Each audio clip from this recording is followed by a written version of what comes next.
इससे पहले जो कंप्लीट किया था वो लॉरेंट्ज फोर्स वाली फॉर्मूला थी। आज कंप्लीट करेंगे बायर-सावर्ट लॉ। ये बायर-सावर्ट लॉ वाली जो फॉर्मूला है मास्टर के एक्सपेरिमेंट के 1 वीक के अंदर ही कंप्लीट हो गई थी, लेकिन बायर-सावर्ट ने सबसे पहले इनिशियली एक और फिजिकल क्वांटिटी एक्सप्लेन किया और उसको बताया गया करंट एलिमेंट। उसको क्या लिखा? Current element. करंट एलिमेंट मतलब किसी भी वायर से जब करंट पास करेंगे तो बस इस वायर से अपर डायरेक्शन में करंट पास किया ऐसे ऊपर, और एक स्मॉल एलिमेंट डिसाइड किया dl, तो इसके लिखेंगे idl। idl is a current element और इस एलिमेंट से r पोजीशन वेक्टर में एक पॉइंट p कंसीडर करेंगे और इस p पॉइंट के ऊपर मैग्नेटिक फील्ड इस तरह से ड्रॉ करके दी है। इसका मतलब ये मैग्नेटिक फील्ड इनसाइड होती है, क्रॉस मतलब इनसाइड, डॉट मतलब आउटसाइड। तो सबसे पहले स्मॉल एलिमेंट से पोजीशन वेक्टर r पे जो पॉइंट है वहां जो मैग्नेटिक फील्ड मिलेगी उसको लिखा dB is equal to μ0/4 ideal cross r caret upon r square. ये बायर-सावर्ट की फॉर्मूला है। dB is equal to μ0/4 ideal cross r caret अपन क्या लिखेंगे? r square. ओके, ये भी inversely proportional to square of distance. अब तीन डिफरेंट लॉ आपको पता चल गए होंगे। सबसे पहले ग्रेविटेशन था, inversely proportional to square of distance. Second Coulomb's law था इलेक्ट्रिक फील्ड में, वो भी inversely proportional to square of distance. और ये मैग्नेटिक फील्ड में वो भी inversely proportional to square of distance. Okay, अब इसकी फार्मूला सॉरी मैग्नीट्यूड लिखेंगे तो μ0/4 IDL। ओके, सपोज ये कैरेट की जगह, कैरेट मतलब यूनिट वेक्टर होता है। सपोज मुझे यहाँ, चलो इसको पहले वेक्टर में लिखते हैं, यहाँ वेक्टर r क्यूब की लिखना होता तो r क्यूब लिखना पड़ेगा, क्योंकि यूनिट वेक्टर मतलब r कैरेट मतलब vector upon magnitude of vector. So r caret vector r upon r मतलब क्या हो जाएगा? r cube. अब इसकी मैग्नीट्यूड लिखते हैं dB is equal to μ0/4 IDL upon r square. क्यों? IDL r upon r cube, तो r कैंसिल हो जाएगा, तो क्या होगा? I r square. Okay, ideal is a current element. पहले भी बताया था इस चैप्टर के स्टार्टिंग में, फर्स्ट लेक्चर के अंदर। करंट एलिमेंट जो है उसकी unit ampere metre, ampere metre, and dimensional formula m0 L1 T0 T1। Okay, μ0 is a permeability of free space. First chapter में एप्सिलॉन 0 था। एप्सिलॉन 0 मतलब परमिटिविटी ऑफ फ्री स्पेस, यहाँ μ0 दिया। μ0 मतलब permeability of free space, and μ0 के लिए magnitude 4 pi into 10⁻⁻⁷। म्यूजर क्या लिखा जाएगा? 4 pi into 10⁻⁻⁷। क्लियर? ओके, तो μ0/4 pi इज इक्वल टू क्या लिखेंगे? 4 pi into 10⁻⁻⁷ अपन 4 pi, so 10⁻⁻⁷। क्या लिखेंगे? 10⁻⁻⁷। ओके, μ0 जो है इसकी ऐसा यूनिट रहेगा tesla metre upon ampere, tesla metre upon ampere. Clear? तो जब भी न्यूमेरिकल एमसीक्यू कैलकुलेट करना है तो पूरी टर्म, इस पूरी टर्म के लिए आप 10⁻⁻⁷ लिख सकते हैं, 10⁻⁻⁷ लिख सकते हैं। तो ये तो सबसे पहले सिर्फ स्मॉल एलिमेंट से पॉइंट पी पे मैग्नेटिक फील्ड की बात हुई। फिर से बता रहा हूँ, according to current element. Okay, चलो वायर से करंट पास होगा आई जितना, स्मॉल एलिमेंट की लेंथ dl है, तो idl से r distance magnetic field dB is equal to μ0/4 pi ideal cross r caret upon r square से मिलेगा। ओके, बाद में मिलता है dB is equal to μ0/4 pi ideal cross vector r, तो अपन क्या हो जाएगा? r cube. और ये मैंने क्या लिखा? Magnitude dB is equal to μ0/4 pi ideal upon r square. बराबर है? पूरी थियरी खत्म होना है, लेकिन अभी गुड मॉर्निंग बोलना बाकी रह गया। क्रॉस प्रोडक्ट है तो क्या लिखेंगे? Sine theta. क्रॉस प्रोडक्ट है ना, क्या लिखेंगे? Sine theta. थीटा क्या होगा? The angle between small element and position vector. Okay, जब बाय थीटा मीटर रहेगा तो टेंजेंट ड्रॉ करो, इसको थीटा बताओ। स्मॉल एलिमेंट और पोजीशन वेक्टर के बीच में एंगल है, उसको क्या लिखेंगे? थीटा। तो dv equal to mu 0 upon 4 pi ideal sin theta upon r square. Okay, mu 0 is a permittivity of the permeability, epsilon is a permittivity, and mu 0 is a permeability of a free space. So mu 0 equal to 4 pi into 10 raised to minus 7 Tesla meter upon ampere. Clear? And therefore mu 0 upon 4 pi, so 4 pi into 10 raised to minus 7 upon 4 pi, 4 pi cancel, and therefore ratio 10 raised to minus 7 Tesla meter upon ampere. Okay, Tesla meter upon ampere. इस तरह से complete कर सकते हैं। तो अब तो ये सिर्फ स्मॉल एलिमेंट की बात हुई। ओके, एक चीज बाकी रही, क्या क्रॉस कैसे पता चला? तो पहले भी बताते हैं, वायर से जब करंट पास करे तो वायर राइट हैंड से इस तरह से पकड़ना है कि करंट के डायरेक्शन में थंब रहना चाहिए। तो जिस तरह से फिंगर टर्न होती है उस तरह से मैग्नेटिक फील्ड मिलेगी, मतलब इसको सराउंडिंग मैग्नेटिक फील्ड इस तरह से होगी, यहाँ से अंदर जाएगी और उधर से बाहर आएगी। मतलब जैसा आपने पी पॉइंट इधर लिया, सपोज सिमिलरली पी पॉइंट इस साइड लिया होता तो यहाँ मैग्नेटिक फील्ड बाहर की ओर होती, वहां डॉट करना पड़ता, या मैग्नेटिक इनसाइड है तो हम क्या करेंगे? क्रॉस। फिर से यहाँ ड्रॉ करना, देखो सपोज वायर से करंट पास हो रहा है, क्या लिखेंगे? आई। ओके, तो सराउंडिंग मैग्नेटिक फील्ड इस तरह से करंट अपर डायरेक्शन में, मतलब इस तरह की आप एरो ड्रॉ करेंगे। ओके, तो ये जो इंफॉर्मेशन दी उन लोगों ने, बात समझ लोगों ने दी, स्मॉल एलिमेंट से मिलने वाली करंट, स्मॉल एलिमेंट से मिलने वाली sorry magnetic field, okay, mu 0 upon 4 pi ideal cross R current upon R square से कैलकुलेट की जाएगी। ये क्वेश्चन नंबर 17 में लिख के दिया है, क्वेश्चन नंबर 17 में। एक बार इसको फटाफट स्कैन करो, इसका यूज करके आगे और थ्योरी कंप्लीट करनी है। और उसके बाद देखो 18 नंबर भी मैंने एक्सप्लेन किया। 18 नंबर क्या है? तो यही ये कैलकुलेशन जो दी थी, इसके अंदर डीबी के लिए टेस्ला कैसे मिला वो, बाकी सब पीरियड हम जानते हैं। इधर देखो, ये सब के लिए आप यहाँ से स्टार्ट करेंगे। चलो डीबी म्यू 0 अपन 4 पाई, 4 पाई तो कांस्टेंट है, इसकी यूनिट क्या होगी? Tesla metre upon ampere. Okay, इसके लिए क्या लिखेंगे?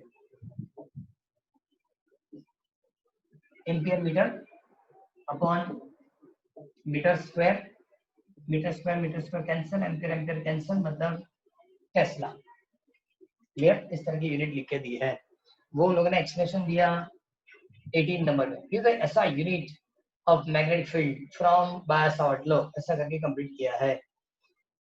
क्लियर? एक चीज और भी है कि जहां जहां भी थीटा आता है आपको एक चीज याद रखनी है कि सपोज ये वायर स्ट्रेट वायर है, देखो इस तरह का स्ट्रेट वायर है और स्ट्रेट वायर है, तो पी पॉइंट मैंने यहाँ लिया, इस जगह पी पॉइंट लिया है।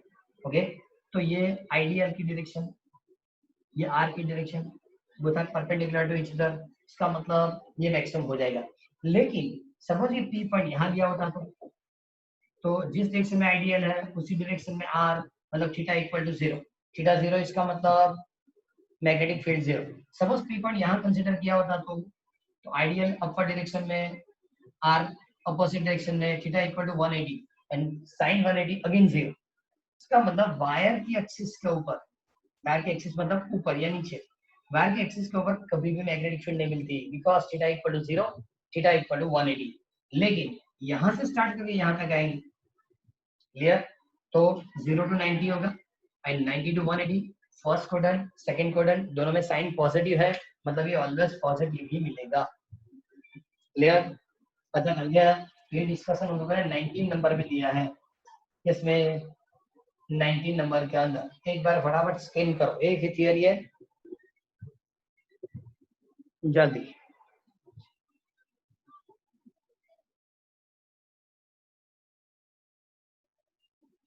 ट्वेंटी नंबर क्वेश्चन में उन लोगों ने दिया कि इलेक्ट्रिक चार्ज जो है इसके लिए electric field Q by r square, मतलब field depend on electric charge.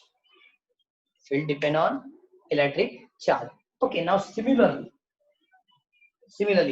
अब B is equal to क्या लिख सकते हैं? mu 0 upon 4 pi IDL r current upon r square. Okay, so magnetic field also depend on IDL. Clear? तो similar हो गया, जैसे चार्ज है वहां करंट एलिमेंट है, वहां क्या होगा? Current element. क्लियर? तो ये एक कंपैरिजन दी है कि 3 रूल थे ग्रेविटेशन, इलेक्ट्रिक फील्ड के लिए और मैग्नेटिक फील्ड के, सभी लोग inversely proportional to square of distance. Clear?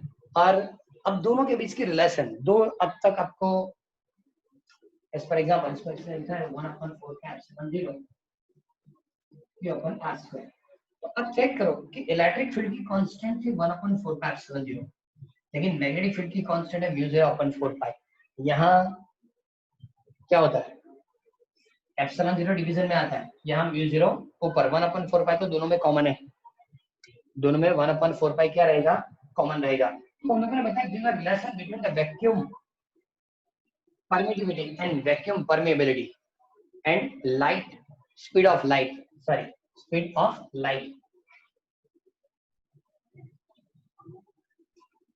दो फील्ड पड़ी है, इलेक्ट्रिक फील्ड और मैग्नेटिक फील्ड. ओके, अब सपोज 1/4 पाई एप्सिलॉन 0 कितना लिखते हैं उसको? k 9 × 10⁹ unit newton metre square by coulomb square. और आज लिखा हमने mu 0/4 pi 10⁻⁻7 tesla metre upon ampere. अब mu 0 एप्सिलॉन 0 और लाइट की स्पीड c के बीच की रिलेशन चाहिए. ओके, एक काम करना है, ये दोनों की मल्टीप्लिकेशन लिख रहा हूँ. mu 0 epsilon 0. So now mu 0 epsilon 0 into 4 pi upon 4 pi. Clear? Okay, तो इसको क्या लिख सकते हैं हम?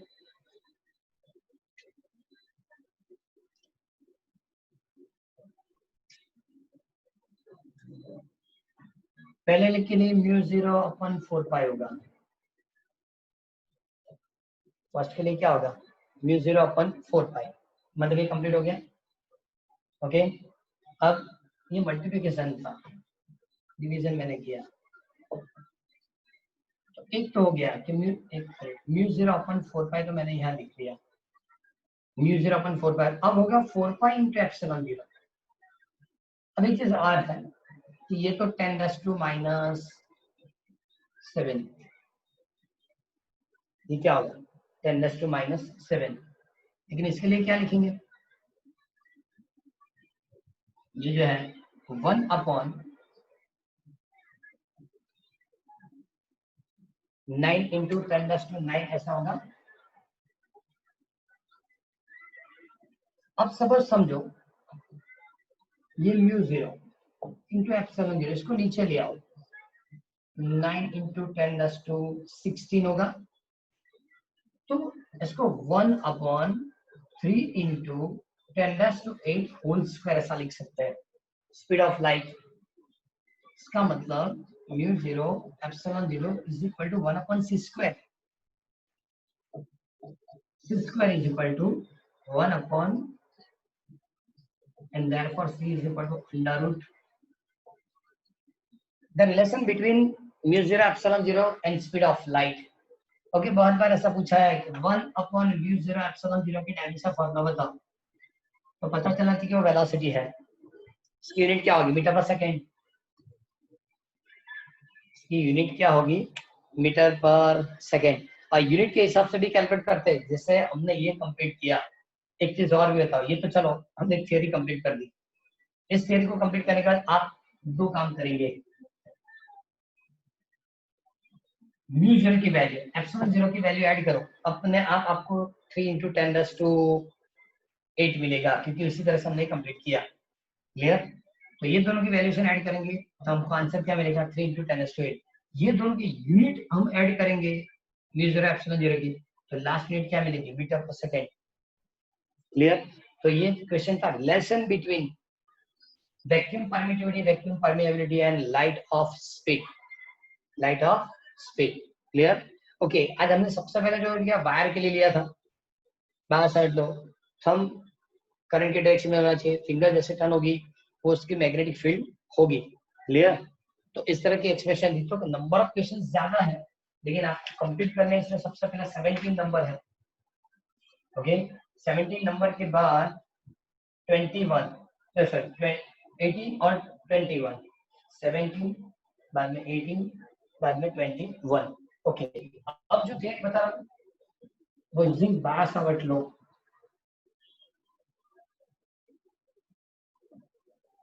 Using Bayer-Savart law, derive the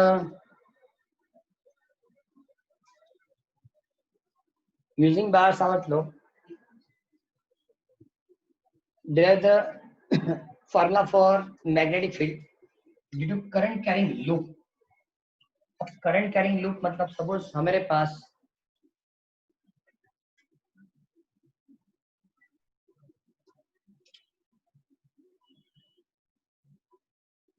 इस टाइप की लूप है, ओके, जिसकी रेडियस उन लोगों ने लिख के दी कैपिटल आर। ये सेंटर, ये इसकी एक्सिस। ओके, जब यहाँ से करंट पास होगा तो ये करंट एलिमेंट होगा। डिफरेंट कलर से ड्रॉ करते हैं करंट की डायरेक्शन आई, इसमें से बताए मतलब करंट एलिमेंट कुछ इस तरह से बनेगा, और यहाँ भी करंट एलिमेंट ड्रॉ करें तो इस तरह से बनेगा। इस करंट एलिमेंट से आर डिस्टेंस पे, डिस्टेंस कितना आर, यही पॉइंट पी है, और उस पॉइंट पी पे मैग्नेटिक फील्ड जो है उसको डीबी करके लिखा जाएगा। क्यों डीबी लिखा मैंने? सिर्फ करंट एलिमेंट से मिलने वाली, सिर्फ इतने पोर्शन से मिलने वाली ये आइडियल से मिलने वाली मैग्नेटिक फील्ड है। क्लियर? तो सिमिलर ऐसा भी हो सकता है कि यहाँ भी जो करंट एलिमेंट है जिसको हम आइडियल लिख सकते हैं, उससे भी मैग्नेटिक फील्ड मिल सकती है, वो भी इस डायरेक्शन के अंदर डीबी जितनी होगी। ओके, अभी को थोड़ा प्रॉब्लम होगा समझने में, क्योंकि रिंग जो बताई इस तरह से बताई, ऐसा रिंग है, करंट ऐसे ऊपर जाएगा नीचे आएगा, ऊपर नीचे ऐसे। क्लियर? और यहाँ करंट एलिमेंट की डायरेक्शन इस तरह से होगी, अंदर की ओर करंट एलिमेंट होगा, और इस डायरेक्शन के अंदर आर, मतलब ये थीटा 90 बन, सॉरी ये एंगल किसके अंदर है? आइडियल इस तरह से और आर इस तरह से, ये दोनों के बीच की एंगल क्या होगी? 90। ये बीच की एंगल क्या होगी? 90। लेकिन इस रिंग की जो रेडियस है यहाँ, इसके लिए एंगल बनेगा थीटा। क्लियर? ये 3 डायमेंशन जैसी डायग्राम बनेगी, क्योंकि इस तरह से रिंग अंदर की ओर जा रही है, तो ये आइडियल होगा। ये क्या होगा? आइडियल। यहाँ से पोजीशन वेक्टर ड्रॉ किया और नीचे रेडियस, तब जाके एंगल थीटा बनता है, और ये एंगल 90 है। और एक चेक करेंगे, यहाँ भी एंगल थीटा बनेगा, ये एंगल थीटा है। अब देखो इसके दो कंपोनेंट लिख सकते हैं। फर्स्ट कौन सा? इसको लिखेंगे डीबी, ऊपर लिखा dB cos theta. Similarly dB sine theta, किसके लिखा? ओके, इसके भी दो कंपोनेंट बनेंगे, इसका कंपोनेंट इसी डायरेक्शन में जाएगा, डीबी कॉस थीटा और डीबी साइन थीटा। तो सिर्फ मैंने दो एलिमेंट्स लिए, और दोनों एलिमेंट के लिए जब मैग्नेटिक फील्ड फाइंड की तो डीबी एंड डीबी मिला। इसके कंपोनेंट बनाए डीबी कॉस थीटा और डीबी साइन थीटा। इसका मतलब क्या हो गया? DB sine theta equal and opposite. तो at a given point magnetic field due to only dB cos theta, only dB cos theta। ओके, चलो इसको लिखना शुरू करेंगे। सबसे पहले स्मॉल एलिमेंट की magnetic field dB is equal to 0.4 pi IDL cross vector R upon R cube. So now dB is equal to 0.4 pi IDL upon R square into sin 90, because ideal जो है अंदर की ओर है और are यहां से ऐसे जाएगा, थीटा कितना बनता है? 90। तो डीबी की वैल्यू मिली mu 0 upon 4 pi IDL upon R square. लेकिन इस डीबी के लिए हम दो कंपोनेंट बनाएंगे, दो कंपोनेंट। कौन से? DB cos theta and dB sine theta. Okay, so now dB x is equal to dB cos theta and dB y is equal to dB sine theta. लेकिन जितने भी एलिमेंट्स इस रिंग के ऊपर है सबके dB sine theta equal and opposite, मतलब इसके resultant 0। So now at P point, at a P is equal to dB cos theta. यहाँ जो है एलिमेंट से मिलने, सिर्फ एलिमेंट से मिलने वाली मैग्नेटिक फील्ड क्या होगी? DB cross theta. Okay, now यहाँ लिख रहा हूँ अकॉर्डिंग टू गिवन डायग्राम। चलो ऊपर लिख के कंटिन्यू में आपको याद रह जाएगी। According to given diagram cos theta is equal to, ये थीटा है, ये क्या है? Theta. Cos theta is equal to R upon small R. But फिर भी पाइथागोरस यूज कर सकते हैं क्योंकि ये डिस्टेंस उसने x बताया, क्योंकि ये x डिस्टेंस सेंटर से x से डिस्टेंस में p पॉइंट है, तो पाइथागोरस यूज कर सकते हैं कि r square, but r square is equal to r square plus x square and therefore r is equal to in square root r square plus x square and therefore, अब देखो पूरा dbx लिख रहा हूं, and therefore dbx is equal to db कितना है? Mu 0 upon 4 pi IDL upon R square मतलब R square plus X square into cos theta मतलब capital R and therefore dbx is equal to mu 0 I dl r upon 4 pi r square plus x square raised to 3/2। ये सिर्फ और सिर्फ small element की magnetic field है। Total ring से मिलने वाली मैग्नेटिक फील्ड फाइंड करनी है, तो टोटल रिंग से मैग्नेटिक फील्ड फाइंड करनी है तो B is equal to integration dB x, integration dB x। इसका मतलब सभी स्मॉल एलिमेंट की जो मैग्नेटिक फील्ड को ऐड कर दो।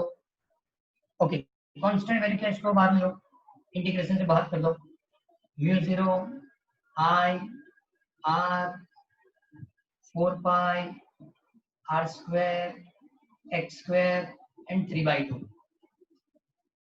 सब कुछ बाहर आ जाएगा। Remaining part integration dl। अब इंटीग्रेशन dl मतलब जो स्मॉल एलिमेंट है सबकी एडिशन करेंगे, इंटीग्रेशन स्टार्ट करो, पूरा घूम के वापस आएंगे, तो इसका मतलब क्या होगा? वो सर्कमफरेंस होगा, और सर्कमफरेंस होगा तो b is equal to mu 0 I r 2 pi r 4 pi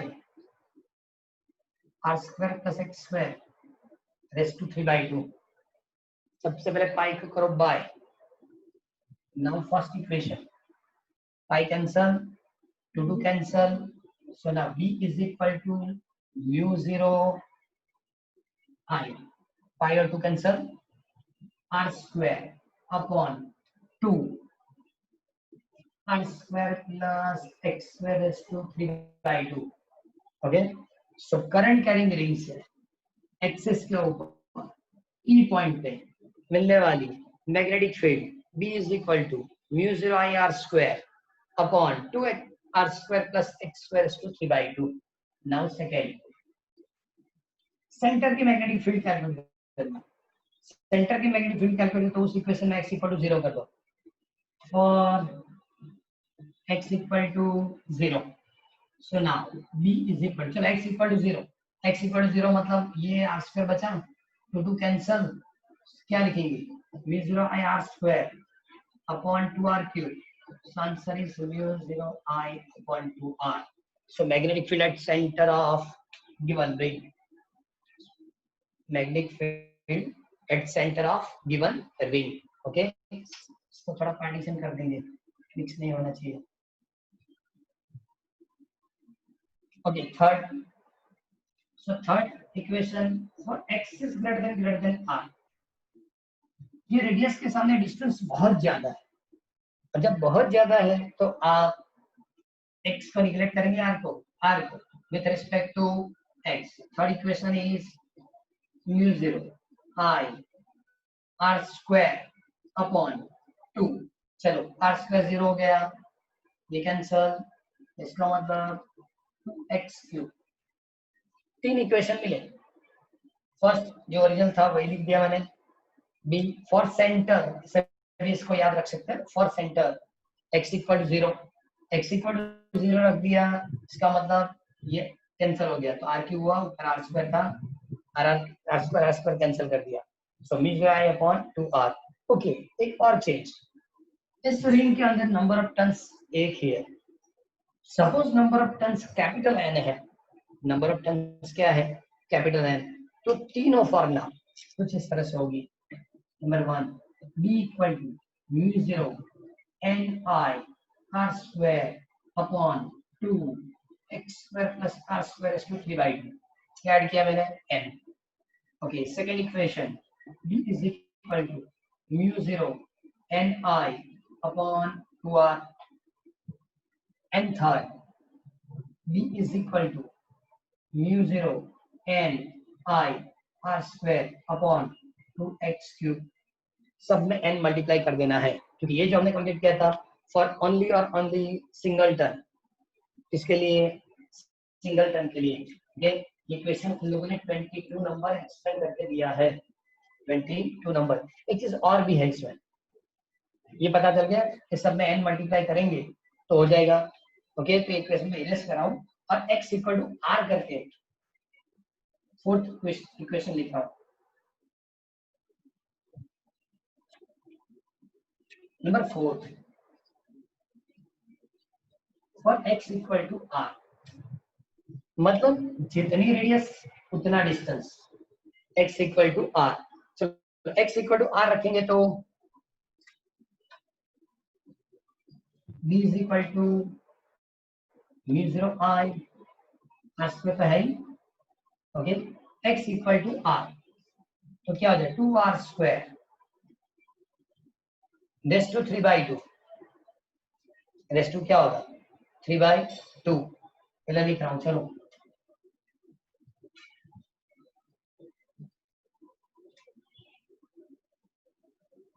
यहां चेक करेंगे ना, तो पहले तो r स्क्वायर जाएगा, r square cancel. Okay, r cube बचेगा, ऊपर r स्क्वायर कैंसिल हो जाएगा, लेकिन बनेगा mu 0 I upon 2 raise to 5/2. क्यों 3/2 और 1 मतलब क्या हो जाएगा 5/2. 2 रेस टू 5/2 इनटू r. ये किसके लिख रहा for x equal to r.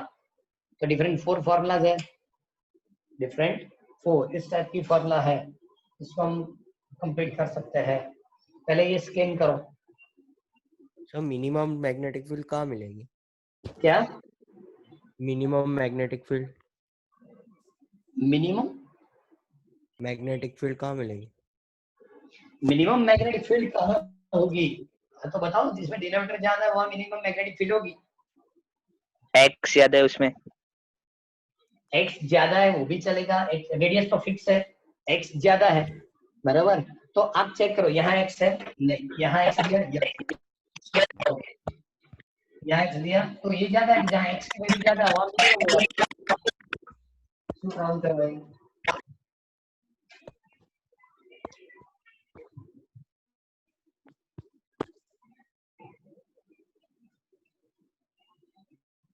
इस कंटेंट को प्रॉपर्ली समझ में, मतलब पहले तो थियरी पता चली चाहिए, बाद में उसके different content.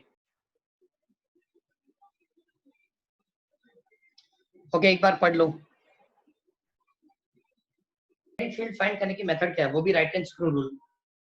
Okay, suppose ring है, रिंग के अंदर ऐसे करंट पास हो रहा है ऊपर, तो जिस तरह से करंट पास होता है उससे फिंगर टर्न करो, तो थंब आपको मैग्नेटिक फील्ड की डायरेक्शन देगा. वायर में क्या था, वायर को इस तरह से पकड़ो कि करंट की डायरेक्शन में थंब होना चाहिए, तो फिंगर मैग्नेटिक फील्ड देगी. लेकिन रिंग में क्या होती है कि रिंग के अंदर जिस तरह से करंट पास होता है उस तरह से फिंगर टर्न करो, तो आपको क्या देगा, ये मैग्नेटिक फील्ड, मतलब मैग्नेटिक फील्ड इस डायरेक्शन में होगी। करंट की डायरेक्शन चेंज कर दिया ऐसे, तो ऐसे इस डायरेक्शन में, ऑपोजिट डायरेक्शन में जाएगा। ओके, तो करंट की डायरेक्शन से ही हमको रिंग की मैग्नेटिक फील्ड मिल जाती है।